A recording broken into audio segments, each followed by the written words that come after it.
我是住在洛杉矶的宝仪。来，我先问一个问题，你爱吃羽衣甘蓝吗？是真的爱吃呢，还是当药吃呢？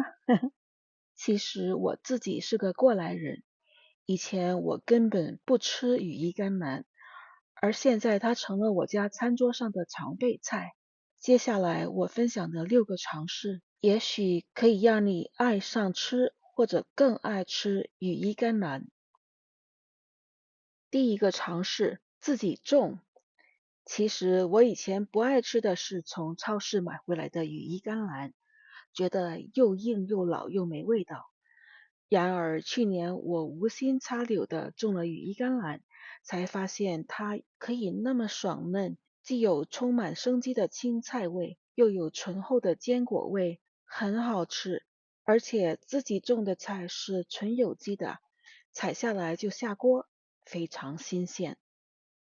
种羽衣甘蓝要选冷凉季节，可以自己育苗，买小苗的话可以提前1个月有收成。第二个常识，挑品种。我个人觉得最好吃的2个品种是恐龙羽衣甘蓝和红俄罗斯甘蓝。恐龙甘蓝的口感爽中带糯，有点类似芥蓝的叶子，但是质地更结实，味道更浓郁。据说它是饭店大厨最爱用的品种，难怪。红俄罗斯甘蓝，我就简称它为红俄甘蓝吧。它其实跟常规的羽衣甘蓝并不是同一物种。植物学家认为它是由甘蓝、白菜、黑芥杂交出来的品种，而吃货们则公认它的口感比一般的羽衣甘蓝嫩得多。我个人呢就特别喜欢它还有那么一点芥辣味。此外，红俄甘蓝特别耐寒，在南加州的冬季，它的生长明显比恐龙羽衣甘蓝要快得多。第3个常识，采收后补水。羽衣甘蓝的叶子采收后很容易发蔫，叶子越嫩就蔫得越快。看，红鹅甘蓝采收后不到10分钟就开始变得软塌塌的。补救的方法很简单，把叶子像插花那样插到水里就可以了。因为叶面有蜡质，喷水的话它是吸收不了的，所以必须擦水。叶柄的伤口会有防水的分泌物，所以擦水之前记得把底端削去一层，不然叶子就吸不了水。擦水15分钟后，叶子就挺拔起来了。我现在明白了为什么超市不会卖红鹅、白鹅之类的羽衣甘蓝，因为补水太麻烦，不补水的话，叶子蔫巴巴的，卖相不好。注意一下，超市里常见的那种红色的卷叶甘蓝并不是红鹅甘蓝，红鹅甘蓝又好吃又高产，还是自己种吧。第4个常识，压缩保鲜冷藏。做法是把羽衣甘蓝洗净之后，掰去一部分叶梗，然后把叶片叠放在拉链保鲜袋里，把空气压走，然后把袋子封好。也可以把叶子撕成碎片之后装袋，用的时候打开就可以抖进锅里，更加方便。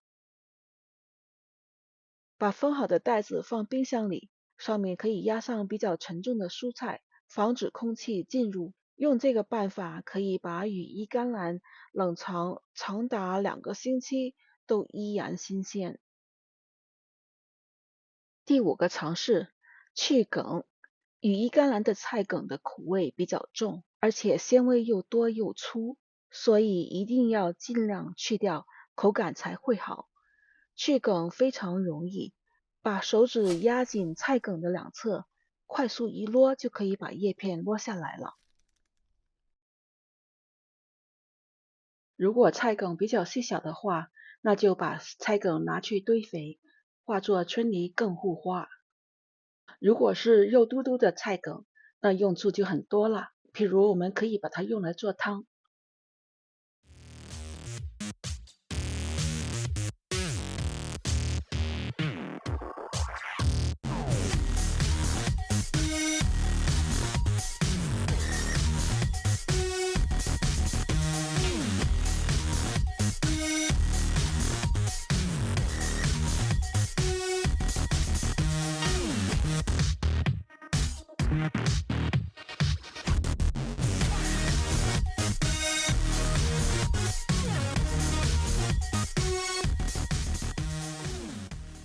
第六个常识，干煸。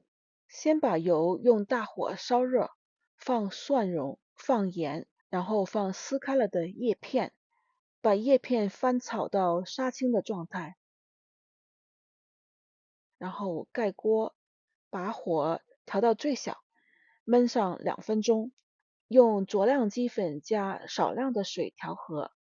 焖好之后，把火再调成猛火，加入鸡粉糊，翻炒半分钟到水干就赶紧熄火上碟。这样干煸出来的羽衣甘蓝跟白饭一起吃，连肉都可以免了。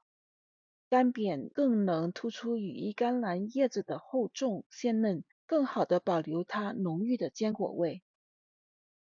说了这么多，希望你对羽衣甘蓝有了新的认识。在你摩拳擦掌的去育苗之前，请记得给我们点个赞、订个阅。谢谢观看，下次再见。